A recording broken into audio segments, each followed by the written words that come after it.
What if I told you love just isn't enough to make a marriage last? Today, we're going to dig into a movement called the Covenant Family Reboot.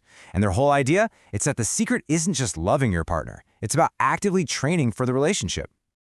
Okay, so right at the heart of this whole thing is a really bold claim. They say most couples aren't failing because they don't love each other. Now, think about that for a second. That completely flips the script on the usual reasons we hear for why relationships fall apart. So, all right, if it's not a lack of love, then what is the real reason? That's the big question, right? It's the launching pad for this whole Covenant Family Reboot idea. And you know what? Their answer is surprisingly simple. And here it is. They say the core problem has nothing to do with feelings or affection. Nope. It all comes down to skill. Or, more specifically, a total lack of training. This basically reframes marriage as a craft, something you have to learn. The main argument is that most of us jump into this massive commitment without any kind of instruction manual on how to actually build the thing and keep it from falling apart. So what does this training even look like? Well, the movement breaks it down into 4 key areas, where they say couples are just totally unprepared. First up, learning how to surrender daily. Then there's knowing how to fight spiritually, not just emotionally. Third is building your relationship on what they define as biblical behaviors. And last, it's about actively avoiding what they call worldly habits. Let's dig into that spiritual fighting idea for a minute, because it's pretty interesting. They draw this really clear line in the sand. On one side, you've got your typical fight, what they call emotional fighting. The goal there? It's to win the argument. It's all about your feelings. But on the other side, with spiritual fighting, the goal is completely different. It's about building the marriage by focusing on the covenant, the promise you made. That's a huge shift in why you're even having a disagreement in the first place. Okay, so if the problem is a lack of training, then what's the solution? Well, that's where the Covenant Reboot movement comes in. It was literally designed to fill that exact gap.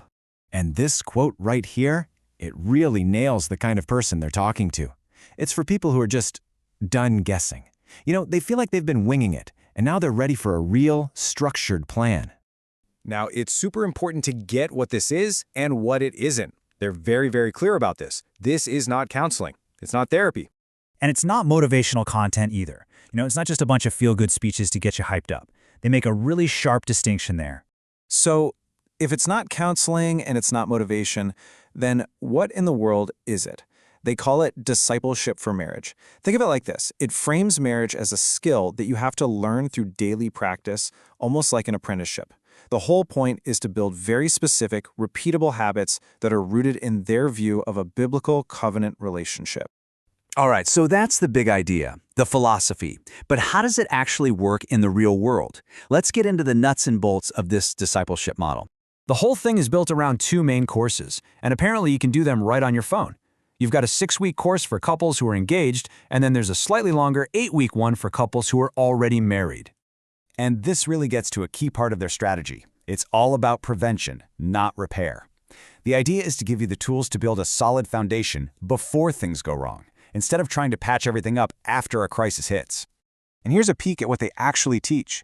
The skills are super practical, very action-oriented. We're talking about things like how to communicate without being contemptuous, how to rebuild trust and intimacy, and this one's really interesting, how to spot and stop those negative patterns that get passed down from one generation to the next. And this isn't just some theory in a book. To show that it's being used out in the world, the source material says that over 100 pastors are actually using this exact process with couples in their churches. So it seems like it's being put into practice at the community level. So all of this leads up to their ultimate goal, their big vision. Let's look at the final piece of the puzzle, what it actually means to build an intentional covenant. Their whole philosophy can really be boiled down to this powerful 3-part mantra. It kicks off with this foundational belief. Covenant families don't happen by accident. And that's followed by the core action you have to take. They are built intentionally. That word right there, intentionally, is basically the engine driving this whole movement.